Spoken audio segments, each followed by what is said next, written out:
Bonjour chers étudiants, à travers cette partie du deuxième chapitre, nous allons aborder la question de la communication verbale et non verbale lors d'un entretien d'embauche.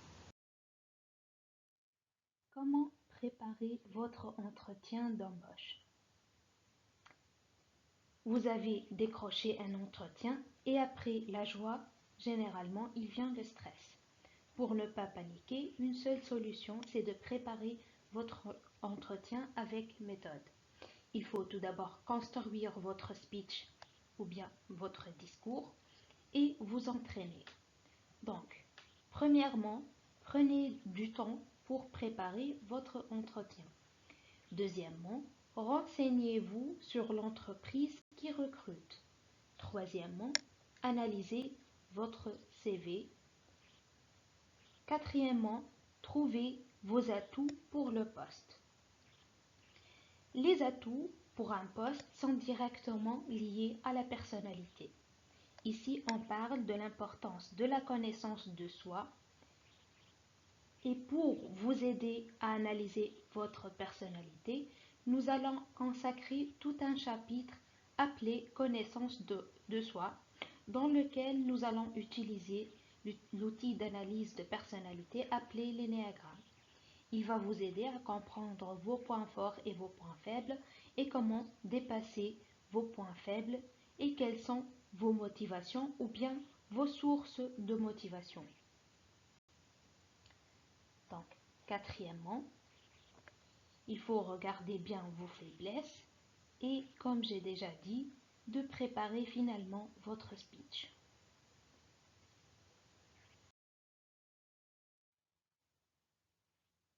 L'objectif principal d'un entretien d'embauche est de faire une bonne impression devant le ou les recruteurs. Pour cela, il faut bien préparer votre entretien en termes de communication verbale et non verbale. Ici, en termes de communication non verbale, on parle des gestes à ne pas faire, du tenue vestimentaire, et en termes de communication verbale, on parle des questions pièges qui sont généralement posées lors des entretiens d'embauche. Après la préparation du speech, il est préférable de réaliser une simulation d'un entretien, c'est-à-dire vous devez vous entraîner à parler devant le recruteur.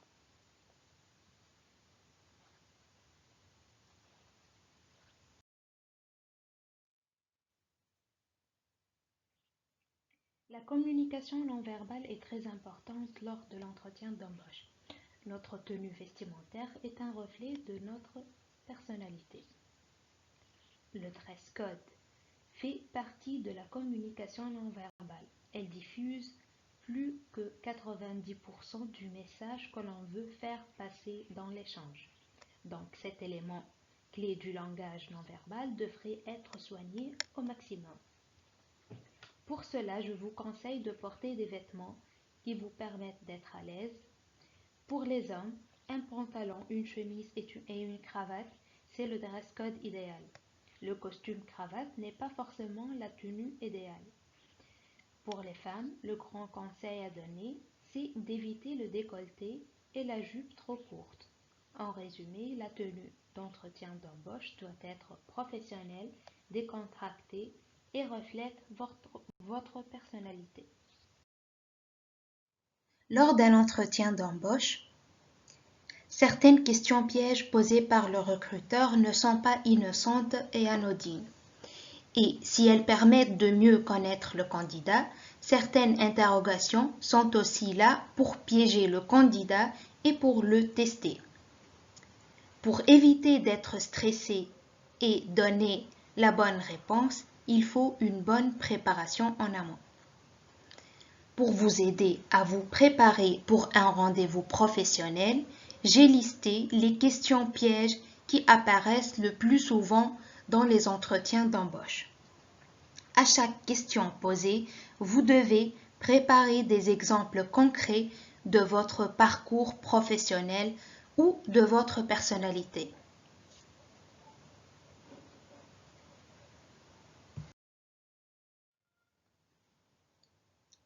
Il faut noter que l'objectif réel des recruteurs est que l'ensemble de vos réponses donne, à la fin, un portrait de vous qui montre que vous êtes la personne idéale pour le poste, pas seulement sur le papier, mais aussi d'un point de vue de confiance dans son ensemble. Alors, vous devez préparer des réponses à toutes les questions. On parle ici des questions pièges et même des questions qui sont couramment posées dans les entretiens. Et par la suite, il faut savoir faire face à toutes les situations embarrassantes.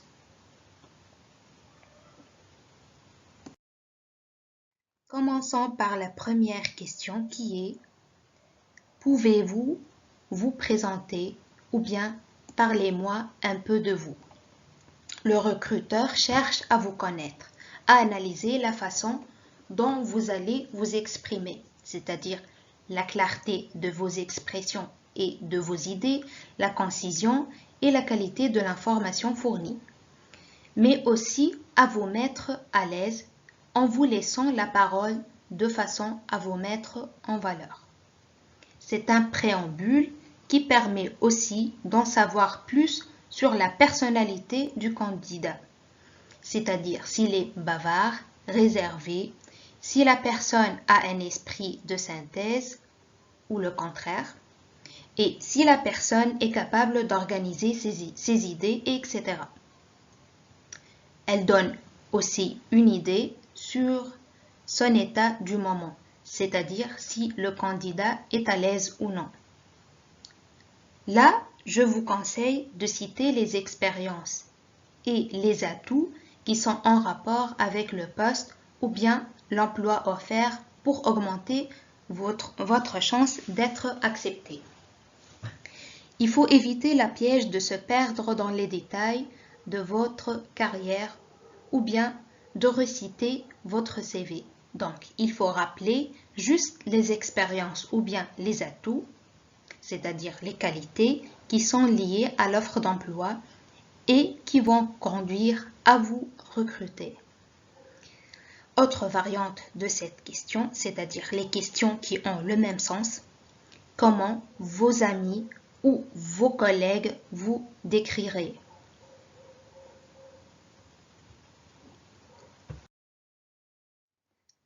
Passons maintenant à la deuxième question qui est: pourquoi postulez-vous chez nous? C'est une autre question classique. Elle sert à évaluer votre connaissance de l'entreprise, de la collectivité ou bien de l'administration employeur. Et surtout, de connaître votre intérêt pour le poste. Ne décrivez pas le poste pour lequel vous postulez, mais plutôt en quoi celui-ci vous intéresse chez cette entreprise en particulier. L'employeur ou le recruteur veut voir que vous avez pris du temps pour vous renseigner sur l'entreprise et que vous comprenez le secteur. Donc, parlez des motivations et des raisons qui vous poussent à choisir ce poste. Parlez de votre intérêt pour le poste et ne décrivez pas le poste lui-même. Et ne dites surtout pas: depuis tout petit, j'ai toujours rêvé de faire ce job. Le recruteur entend ça 20 fois par jour.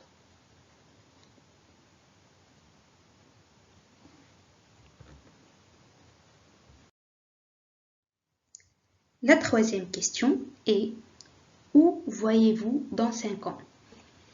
Cette question fait partie de celles qui arrivent systématiquement en un entretien d'embauche.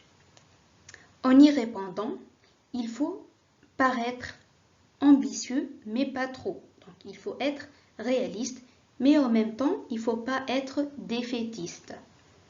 Il faut être modeste sans être hypocrite.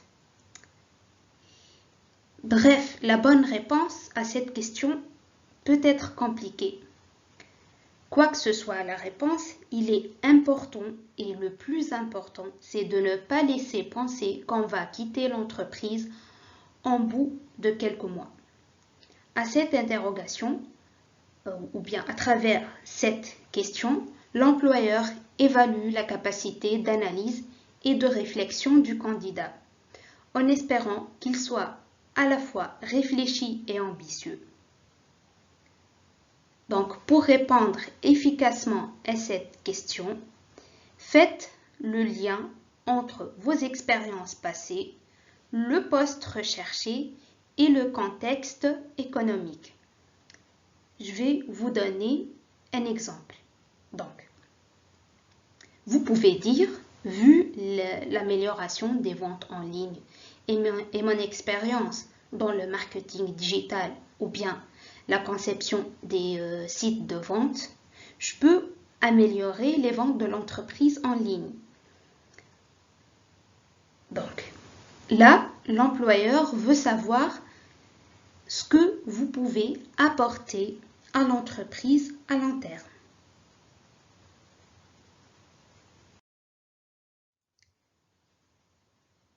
La quatrième question est « Quels sont vos hobbies ?» À cette question vague et bateau, évitez les réponses aussi qui sont vagues et non précises. Et je vous conseille d'oublier les types de réponses de loisirs, par exemple les randonnées ou bien les voyages. Par contre, votre intérêt pour la culture ou bien votre passion pour la poésie vont marquer l'esprit du recruteur. Donc, répondez par une chose qui peut marquer l'esprit du recruteur. Donc, généralement, l'employeur utilise cette question lorsqu'il pense que la personne interviewée est particulièrement stressée par l'exercice de l'entretien, c'est-à-dire par l'entretien. Donc, parler de ce qu'on aime peut permettre au candidat de se détendre. Comme réponse, vous pouvez partir de ce que vous avez cité ou bien inscrit dans la rubrique Centre d'intérêt de votre CV. Gardez à l'esprit que même à travers cette question, le recruteur est toujours en train d'analyser votre personnalité. Passons maintenant à la cinquième question, qui est une question piège. Donc, si vous étiez un animal, lequel seriez-vous? Donc, vous avez tous intérêt à choisir un animal connu par des qualités qui seront utiles pour le poste convoité, c'est-à-dire en cohérence avec le poste. Par exemple, le lion pour le caractère d'un leader courageux. Les fourmis ou bien les abeilles qui sont le symbole du travail acharné et organisé. Évitez l'animal du type par exemple le paresseux ou bien l'autruche. Donc, rappelez-moi de cette question dans le chapitre suivant qui est la connaissance de soi, car à travers l'énéagramme, chaque personnalité est présentée par un animal. La question numéro 6 est la question piège la plus posée. Donc, quels sont vos points forts et vos points faibles ou bien vos défauts et vos qualités? Donc, c'est un grand classique des recruteurs en entretien d'embauche. Il faut se montrer que vous avez suffisamment de recul sur vous-même pour discerner vos défauts et vos axes d'amélioration. Le recruteur cherche à connaître à travers cette question les risques qu'il va prendre en vous embauchant. Donc, décrivez vos défauts et surtout les mesures que vous avez prises pour corriger ces défauts. Ainsi, votre point faible qui est cité ou bien vos points faibles qui sont cités seront gommés par votre plan d'action pour faire disparaître ces faiblesses. En plus, les recruteurs veulent savoir que vos forces seront un atout direct pour le nouveau poste, c'est-à-dire vos points forts ou bien vos qualités sont utiles pour le nouveau poste et qu'aucun de vos faiblesses ne nuira à ce poste. Donc, décrivez un ou deux défauts et les mesures prises pour les corriger. Ne dressez pas et ne dressez surtout pas de liste. On pensera dans ce cas que vous êtes une personnalité à problème. Et dans le chapitre suivant, qui est la connaissance du soi, nous allons déterminer les points faibles de chaque personnalité et les voies de développement et les mesures à prendre pour s'améliorer. Bref, évitez aussi les défauts qui sont en fait des qualités déguisées. Par exemple, je suis perfectionniste.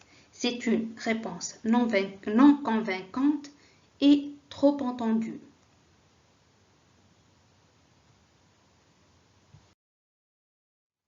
Passons à la 7e question qui est une question piège.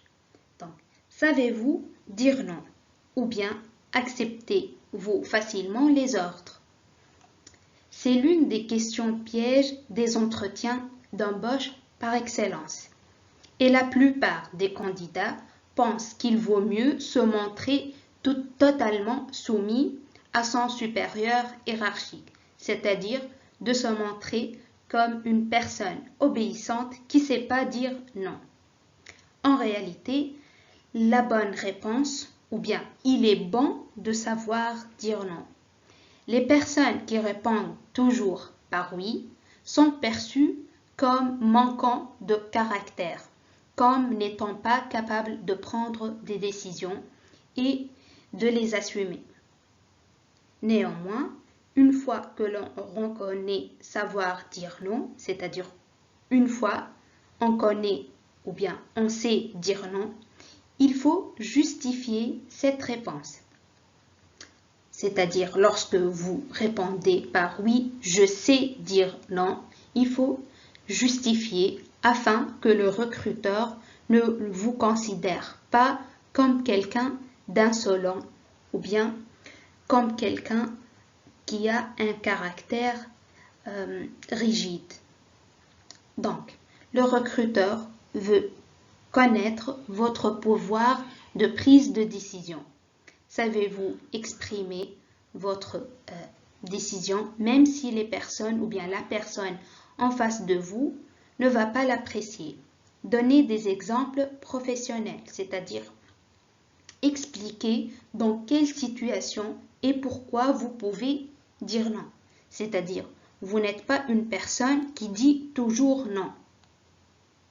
Sans hésiter, répondez par oui, c'est-à-dire que vous êtes une personne qui sait dire non. Il faut savoir dire non. Celui qui répond toujours par oui passe pour avoir peu de conviction et d'estime de soi. Après, n'oubliez pas de tempérer et précisez-vous que vous savez expliquer et justifier ce refus. Pourquoi avez-vous quitté votre emploi précédent? Encore une autre manière de comprendre qu'est-ce qui vous motive et quels sont les éléments qui vous déplaisent et qui peuvent vous pousser à quitter l'emploi. Le recruteur cherche aussi à savoir combien de temps vous allez rester dans l'entreprise et par la suite de déduire si vous êtes une personne stable ou instable. Attention, durant l'entretien d'embauche, ne dénigrez pas l'ancien employeur. Ne dénigrez pas, c'est-à-dire n'attaquez pas, ne critiquez pas et surtout ne dévalorisez pas votre ancien directeur. Aussi, ne dévoilez pas de données confidentielles que vous auriez pu obtenir dans un emploi précédent.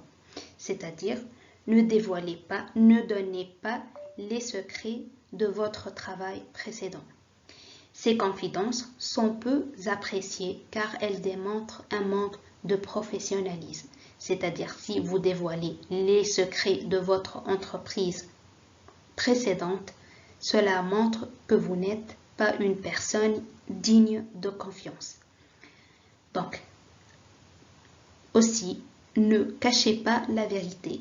Si vous avez des problèmes avec votre ancien employeur, vous pouvez citer ces problèmes.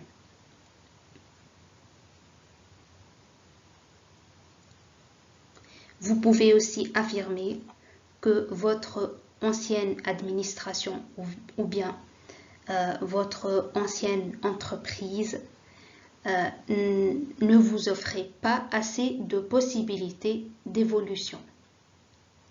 Bref, donnez des raisons objectives tout en restant neutre. Autrement dit, sans débiner, bien sûr, c'est-à-dire sans critiquer ou bien sans dévaloriser votre employeur précédent.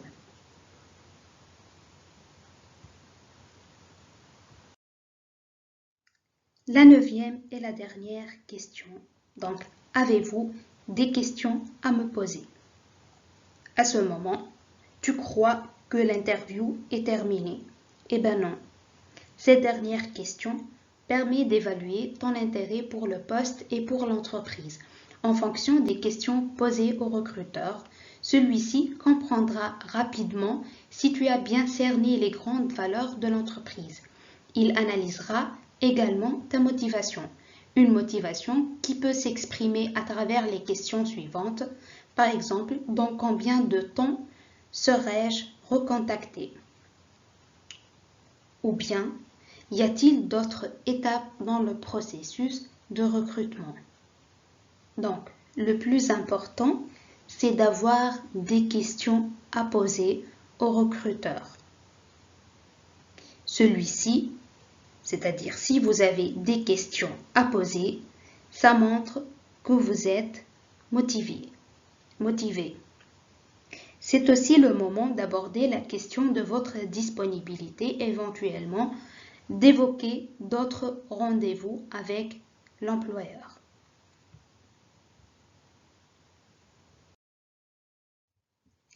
Les gestes font partie de la communication non verbale très importante lors de l'entretien d'embauche.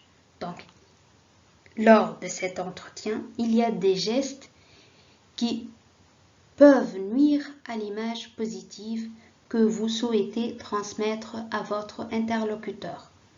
Alors, je vous laisse déduire ces gestes à partir de la vidéo suivante. Je m'appelle Véronique Shapiro-Châtenay, je suis consultante en posture et langage du corps, professeure de danse et maintien, auteure de Relooking postural aux éditions Le Duc. Dans cette vidéo, je vais vous expliquer les gestes à ne pas faire pendant un entretien d'embauche.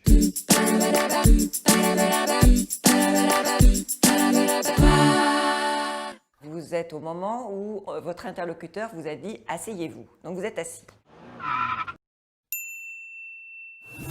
Première chose, comment êtes-vous assis? Si vous êtes assis complètement avachi, vous imaginez bien que vous n'avez pas l'air très dynamique et que ça ne fait pas une bonne première impression.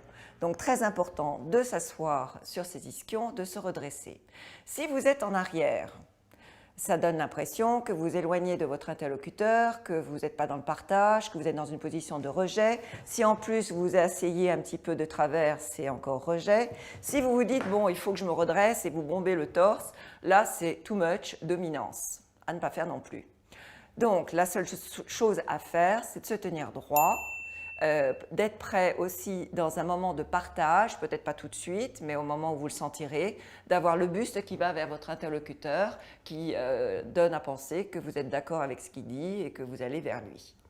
Après, les gestes de fermeture sont à proscrire. Fermeture, c'est les bras croisés. Bras croisés, peut-être écrasés contre vous, peut-être dos avachi, peut-être jambes croisées.